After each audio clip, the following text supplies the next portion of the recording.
said that reading makes you more empathetic. It's a way to escape your life. It can take you to faraway lands and it can put you in other people's shoes. It also keeps your brain healthy and reduces stress. It helps you sleep better and it can inspire you. So today we're going to find out how Jim Christina's book, Jefferson's Chance, can inspire you. Don't go away. We will be right back.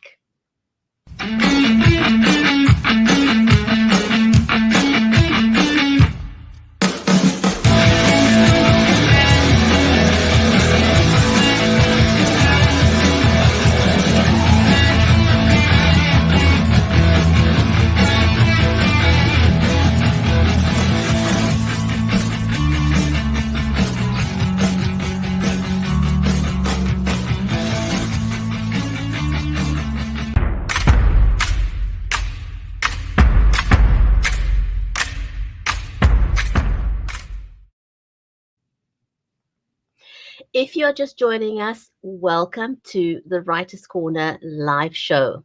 I'm your host, Brigitte Limbanda from Cape Town in South Africa, and our stream today is made possible by Creative Edge, StreamYard, and Be Live Media, helping you make meaningful connections with our authors. We are live on Amazon Live. We're live on Twitter, on Facebook, on YouTube, and also over on LinkedIn. And a shout out to Tish, who's watching us on Amazon Live already. Welcome to the show. It is an audience-centric show, so if you say hello to us, if it's the first time you're watching, the Writer's Corner live show has been going for over 3 years. I cannot believe it's been that long. And I've actually got the most amazing collection of books that you will see on in the carousel if you are watching on Amazon Live.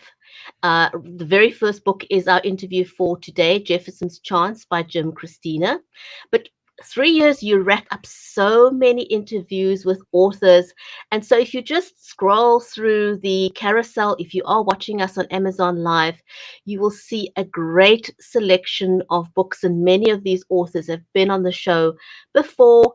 A lot of these books are currently offered at a discount on Amazon Live. So definitely go and have a look at the books there. And we obviously do want to encourage you to have a look at our featured authors book today, Jim Christina and Jefferson's Chance. And yes, Tish, where has the time gone? I can't believe it's already 3.5 years. But before we invite Jim onto the show, I do want to first say hello to my friend and co-host, Mary Elizabeth Jackson. She's a special needs and disabilities advocate and also an award-winning author herself. Her latest release, which you'll also find in the carousel, is called Cheers from Heaven, which is co-written with Thornton Klein. And it helps families deal with bullying and it educates young people about the effects that this may have. So please go and check out that book as well. Mary's in Nashville in the USA, and so it'd be great to know. I'm Cape Town in South Africa. Hey, we're global. So let us know where you are joining us from. And with that, Mary, welcome to the show. Hi, I'm so happy to be here, and we are global. And our author is from west of me. He is out west, literally from where I live, which is kind of cool because his book is out west too, right? But we're so excited to have him because it's a real honor. All these interviews that we've had over the years and all the authors we've met, it's just been absolutely an amazing journey. I'm so glad we decided to take this chance together and do this. And we've got a lot of really cool things to look forward to coming up. And but it's fun when we get to interview people that have multiple roles that they play. And I always find that really fascinating. And, what made them want to do what they're doing and what drives them to do what they're doing. And, did they just fall into it? Because we've met authors who just kind of fell into what they're doing. It wasn't even intention. And then we've met authors who this is their life and their complete intention. And this is what they do. That's what they do in their life. So it's really, it's really amazing to share these authors and publishers and illustrators with our audience.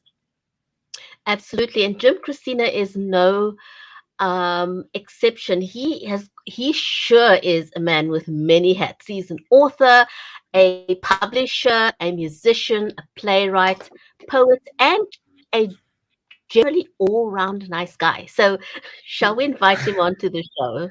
Absolutely.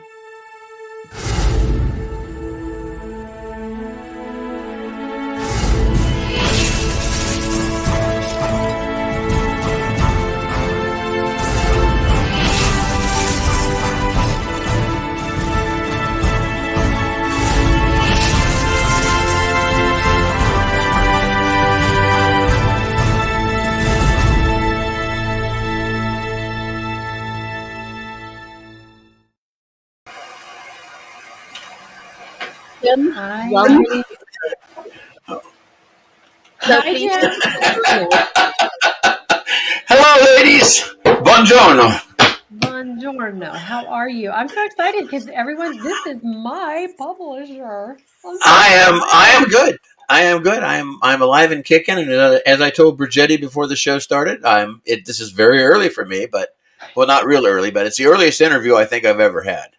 Well, and let's blame that on the time change because Well, if it had I been don't. 2 weeks ago, 2 weeks ago, it would be an hour later. So we'll just blame Well, it on that's the time true. change. Yes. That's true. And I suppose it probably could have been 7:30 or 6:30, but it's not. So I'm Right, happy with that. right. Yeah, and this is totally different for you because your show is radio. And It is radio. so, It is live yeah, radio. Yes, yeah, yes, so yes. it's totally 7 different for you. years almost. Oh, Wow. congratulations. Yeah, That's we've been on the air awesome. 7 years. We've got right now we're over 600,000 listeners. Oh my gosh, that's so Oh exciting. my So, goodness. So That we'll is talk so about that. it's like we tell everybody it's not a schlock radio show. wow, that is amazing. And I want to just also give a huge big shout out to Hamid who's watching us. He has been an amazing supporter of the show. So Hamid, a big welcome and a shout out to you. He's a young YouTuber doing amazing things. Yes. Um, so a warm welcome to you to the show, and a welcome to Tish again over on Amazon Live. Jim, how did you? I'm always curious to know how people got started as an author. I mean, you're doing so many things. You're a publisher, you're a poet. Where did your love for words come from? What was your inspiration? Was this something your parents inculcated in you, or was it something that you just loved from a young age? I've always been a reader, a big reader, and my mother pushed reading when I was a kid. And we decided that early age, in probably seventh grade, I believe it was. We started a short story club, and we had like 4 or 5 guys, and we all wrote short stories, and then the mothers would rotate and read them and grade them. And so I Mm. started learning how to write about 12 or 13 years old. And then it kind of dropped out, and I picked up the guitar and I started playing the guitar. And then I started writing my own music when I was 17, 18. And I became a full-time, not a full-time, you never give up your day job, much like a writer. But we were professional full-time musicians. If you say that with a grain of salt and a smirk on my face. But we played all over the Northwest, and we had a great band. And then it's just, for other reasons, bands break up and they go on their own way. But all of the poetry and all of the lyrics that I wrote came from experience, came from the heart, came from whatever. And they're now in a standalone book called "That's All You Get." It's published on Tuscany Bay Books, and it's doing very well actually for a poetry book. I was very surprised that people really like it, but I think they can relate to a lot of the stuff in it. But then when I was like, golly, 2008, maybe 2009, this character had been rolling around in my head for a long time, and I decided to sit one day down and write a book and write his story, which I did, and it's called The Hunter. And from there, it branched out to 13 books with this character in it. And along the way, I added characters. We killed off characters. We did, how series go. So now we're at 2 characters left: Jeff Stryker and Taggart Richmond, who is the hunter. And I'm writing now the 14th book in the series. It's called the long it's the A Long Time to Midnight, and it's I'm not going to tell anything about the story because last time I did that, it got all over the place. So I'm just going to be very quiet about it now. But it's a really good story so far. Um, but then I decided that we could, getting a publisher, traditional publisher, is really tough. So I started Black Dog Publishing, and then Richard was on our show. Richard Polinelli, my business partner and co-owner of Tuscany Bay, I had put together his own publishing company, Tuscany Bay Books. So at lunch one day over margaritas and chips and salsa and fajitas, we merged the two companies, and that was 7 years ago. And since then, we've become a pretty good. I think a fairly good publisher as far as books go, and we definitely have a really good imprint in Tuscany Bay Books. It is becoming very well known. So that's a long story short, I suppose. Just listening to you, how Tuscany Bay Books came about, I was thinking of a post that I saw on LinkedIn just a couple of days ago, and somebody was saying, everybody talks about B2B business, B2C business, and I said, well, how about human to human? Because that's what it's all about. That's how things happen. Right. Yeah. When you Yeah. I mean, it was a chance meeting where Richard was booked on our show. And he came in, and then he was booked again, and he became a co-host on our show. And it was just it was just a really natural thing to combine the two companies. It's good when you can find somebody that you work really well with. Like Right. Brigetti and I work really well together. And Right. and like Thornton and Klein and I as writers, we work really well together creatively. And that's important. Obviously, it either makes or breaks what you're doing. It is. Yeah. But Richard designs the covers. He does a lot of the covers good job. and the initial read, and then I go through a format and I'll read through again.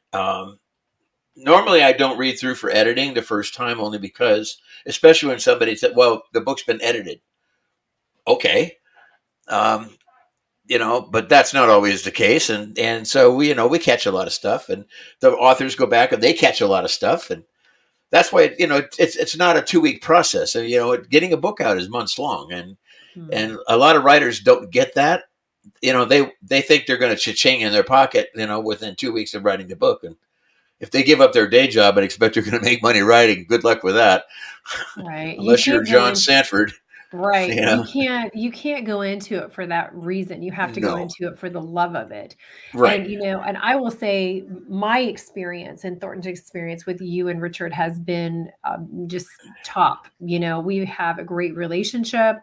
We do. We have a relationship with you. And this is, Brigetti, this is something really important for people out there searching for a publisher. If you want to go traditional or you want to find a boutique publisher or things like that, you need to find somebody you have a good relationship with, that you're not going to be a number in a queue, that you can have one-on-one conversations and really feel like what you're doing is they care about and is more than a dollar sign. Because when it comes down to it, and Jim will probably agree with me, this is a whole transaction between an author and a publisher, and a publisher looks at an author just like a music producer does and says, how much money are you going to make me?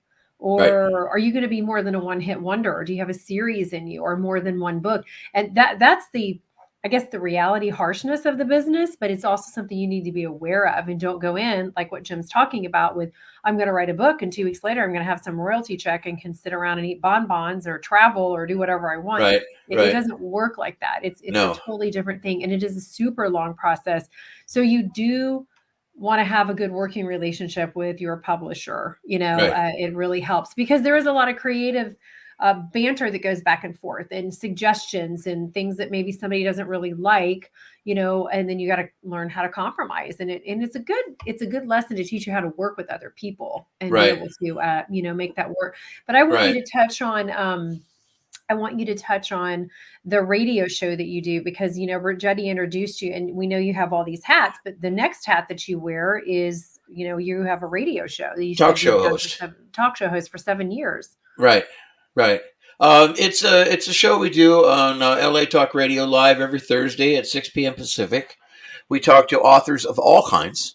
We have had musicians, we have had playwrights, we have had um, biographers, we have had picture book writers, we have had novelists, we have had just about everyone who writes poets. We've had them on the show. And, we learn as much as they do. And our show is geared towards new writers. So we try to get as much information out of these writers as we can during the course of 50 minutes. And our show is 50 minutes long. And of course, we take up about 4 or 5 minutes with banal banner at the beginning and the top. Usually run 2 or 3 commercials, and the rest of the time is the writers. We'll talk about anything they want to talk about. Sometimes Awesome. sometimes it's like pulling teeth to get information out of some of these Yeah, guys. But I know. I don't want to give up my secrets. What secret is that? You're a writer. Everybody does the same thing. You know. Oh my goodness me. So Right. talk about a little bit about Jefferson's chants. What was the Oh, inspiration behind Jefferson's um chants? Jefferson's Chance. I wrote a book right before Jefferson's Chance called Jonah Blue. Jonah Blue was an entire dream that I had one night. I woke up and I remembered the entire story. So I wrote the book in record time. It just was there. But it's a standalone. And then I wanted to write another standalone. I wanted to get away from the hunter for a while and write another Western book that had some meaning to it. And I wanted to follow a profession of a young man that was handicapped that wanted to be a Texas Ranger. And so that idea came, and my talking it over with my wife, who actually is the producer of my show as well. She's the one that came up with the title Jefferson's Chance, because it was his chance to be a ranger after he had a leg designed by a guy who designed a drawbridge or a suspension bridge. So it acted just like a real leg, and it was the only way he was going to get in the Rangers if he could grow a new leg. Well, he can't obviously grow a new leg, but this guy Thomas Griffith, who is a real guy, designed this leg for him that worked just like a real leg. And by the time he got back to the town to show the captain of the Texas Rangers how well it worked, you couldn't even tell he had a fake leg. So they gave him a chance, and so it was Jefferson's Chance. And Wow. he's a brand new ranger, and he believes in the credo of the Rangers. He believes in their moral turpitude, and he believes in how they do their business. And so he sets off in search of these two guys, and in the interim meets up with an old retired not retired, but somebody who had been a Texas Ranger that is now a city marshal. And they're looking for the same two people, so they hook up and they go, and their adventures really start on horseback between Austin, Texas, and San Antonio, and that's where the story really, really, really starts. Caleb Stringfeld is the guy's name, and he and Jefferson.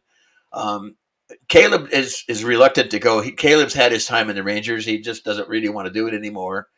But Jefferson is 23 years old, and you know, I suppose full of piss and vinegar. Wants to do a good job. His father was a ranger. He's a ranger, and the story just goes from there. And they follow adventure to adventure to adventure. Um, and once they find the two guys, unfortunately, that one of the guys is still alive, and they've been attacked by Comanches, and they've taken his hair. They shot him full of arrows, but he's still around. And he says they're just going to let him die. And he says what they have children. They took children. Okay, well now the Ranger Credo says nope, got to go after him. We have to get the children back. That's part of the Ranger's creed. So Caleb says, well, I'm not going. I mean, I've done that. That's. So Jefferson says, okay, have a nice day. And finally Caleb catches up to him and says, you're going to get me killed, right? It's that kind of a conversation. But they follow these Comanches until the final showdown in about 3/4 of the way through the book. But and the rest of the book is taken up with Caleb taking Jefferson back to his mother's ranch because Mm. he has been killed in the fight. I love this story. I love it. I've read it, and Jim and I laugh because my mother read it, and Yeah. she is um, how do I put it politely?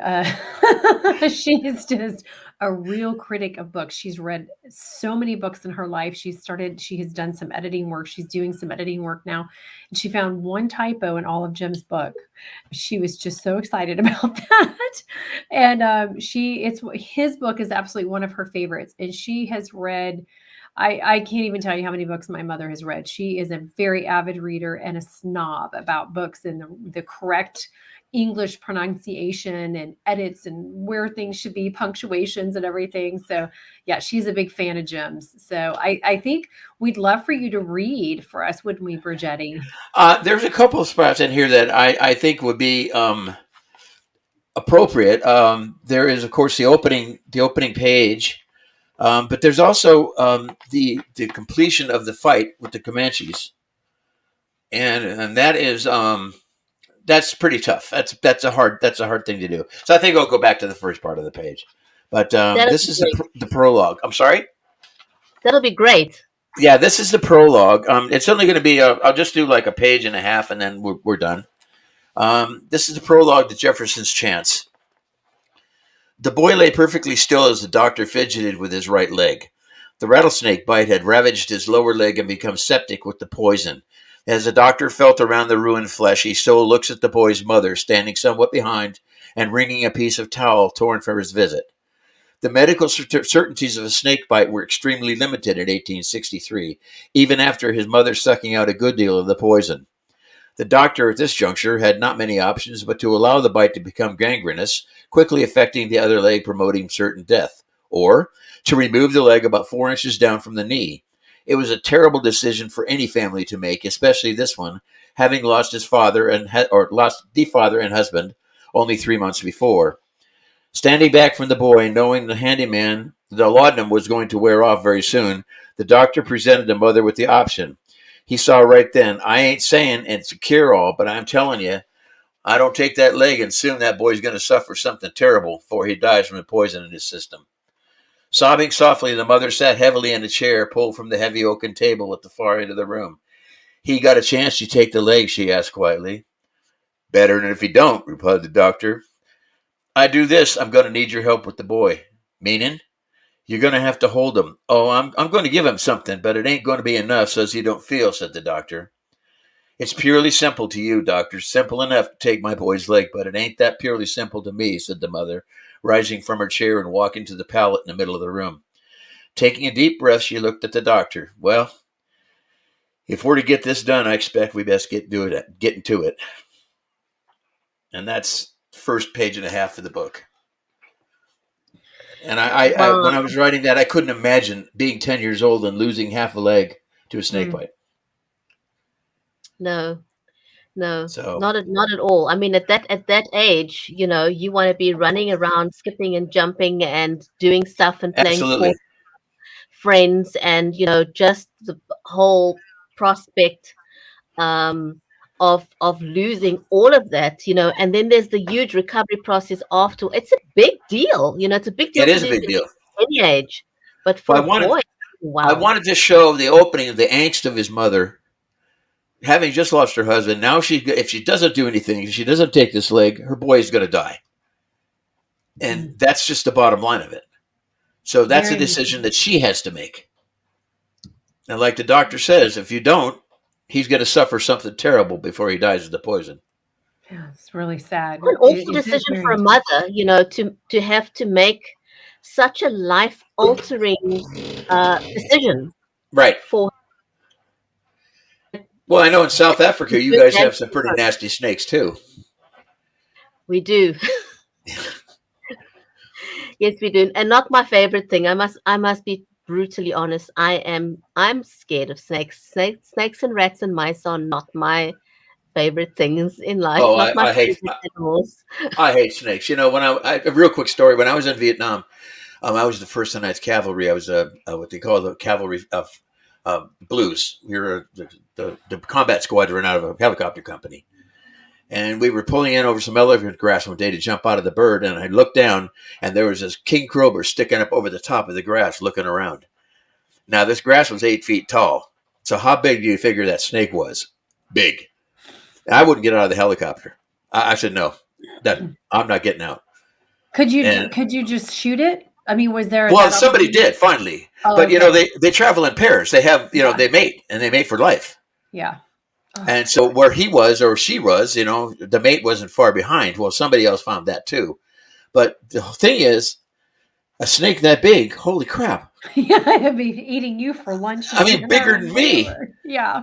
You Oh know. my gosh. So it was a good sized snake. But at any rate, I don't like snakes either, Brigetti. Oh no. That's not my favorite thing. Yeah, No, it's a no. pretty scary experience, and not one Yeah. that one would want to invite into your life, and unwanted. Tell us a little bit. We were talking about So where music Jim, comes from, because you're also a musician. Yes. I wrote music. I started out, of course, surf music. That was in like the early '60s. Electric guitar and wailing and reverbs and echoes and the whole 9 yards. Had a 3-band combo called the Cavaliers, and then when I got into high school, I ran into a friend of mine who he liked the acoustic vocal music, and so I thought, wow, that's really cool. And then, of course, Paul Simon came out in 1965, and I switched real fast. I got myself an acoustic, got rid of the electric, and started writing music. And the more you write, the better you get. It's just like a writer. The more you write, the better you get. Well, the more music you write, the better you get at it. And you follow other figures, you look at chord patterns, and before you're done, I wrote some music, and then I didn't for a long time, and then probably in 1980, 79, I want to say, I really got back into it again and started up another group called Sundown, and we traveled all over the Northwest. We were a 3-piece, sometimes 4, sometimes 5, just depending who was available. Core group was 3 pieces, 2 guitars, well, 3 guitars, and sometimes a bass player. And we did harmonic guitar, which is you play guitars in harmony, much like your voices. So it comes out. You're never muddled. Everything has got a place, and everything is in that place. And I wrote most of the music for the group, and we just were really popular at the time.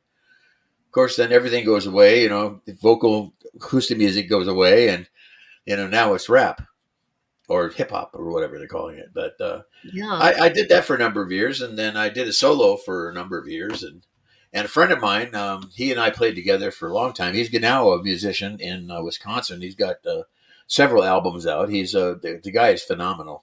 His name is Rick Gilman. In fact, he wrote the opening music to our show. Hmm. And Wonderful. yeah, and he was kind enough to give us the copyright. He gave us the piece of music. He gave us everything. And the music is called Buffalo Grass. You can actually still find it on Amazon if you want to go search for it. It's Rick Gilman, R-I-C. I'll definitely go have a look. And Yeah. Buffalo Grass is the name of the music, and that now belongs to the Writer's Block. So, Wonderful. Jim, we've got to Jim, wrap up, but yeah. I just okay. want to ask, the cover of your book, if you can maybe hold up the book, the cover is stunning. Yes, Who beautiful. designed? I want to just put you on full screen there. Who designed that cover? Because it's My wife did. stunning cover. Mhm. My wife designed this Beautiful. cover, and it kind of tells the whole story of the book. Right, it does. She did a good job. I love it. And she does. She's a phenomenal artist, and she's got a great eye for stuff. And she's a hell of an editor, I might add. Your mother will attest. Well, maybe we can put them together, right? They could be Yeah, a duo team. I tell you, my wife Jerry, she's the comma queen. If I miss a comma, she's sure to put it in there, and it's always in very dark red. So, Hey, Jim, can you do us a favor real quick? I know we have to wrap up, but as a sure.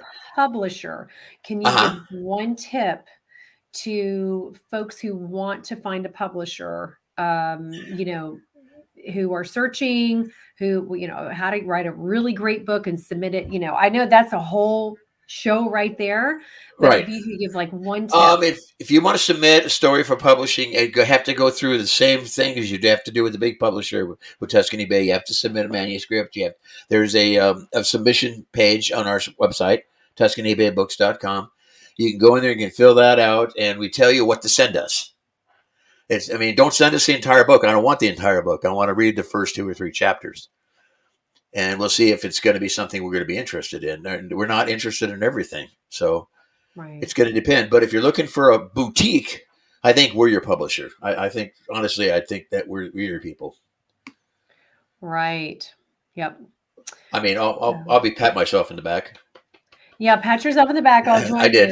you and make sure, when you're turning something in to submit it, that you've really had some good editing done on it, because that'll really get it thrown out the door, won't it? Yep. Well, thrown out the door or thrown back to the author. Yeah.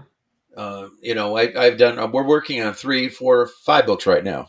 Only one have I sent back to the author for corrections.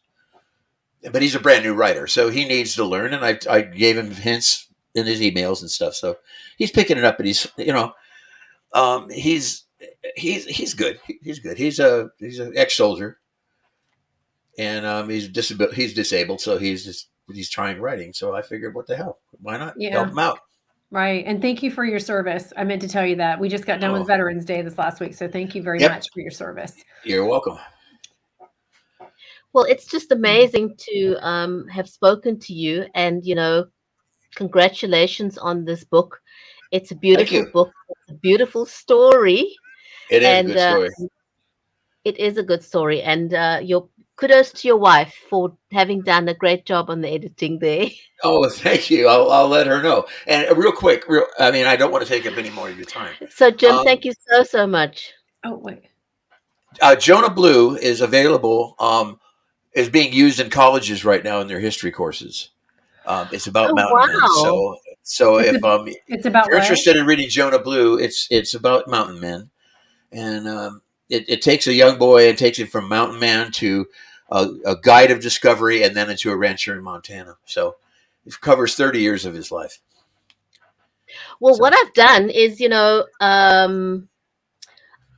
Tish wants to know if Tish is watching us over on Amazon Live, and she wants to know if Jefferson's Chance is available on audio yet, Jim? No, Jefferson's Chance is being worked on for audio by Henry Park. It is not done as of yet. It's a tough book to do, so Henry's having a little bit of problems with it, but he'll finish it. Other than that, no. Okay, 100%. So what I've done is I've actually put both books in the description for the show with their links to Amazon. So if you're watching the show on the replay, the links to both books are in the description for the broadcast. So go and grab a copy on Amazon. And as Jim just said, the audiobook is being worked on. It'll be released at some point in the future. Yep. But thank you very much. Again, my pleasure. Jim. Thank you for inviting me. It was fun. It was fun. Good. Thank you, Mary. Thank you. Thank you, Jim. Thank you. You're welcome. You're welcome. You ladies have a great day. Thanks very much. And thank you to our audience, whether you've caught the show live now or going to be watching this on the replay. Thanks for watching. And until next week, we'll see you back on another episode of the Writer's Corner live show. Take care and stay safe, everyone.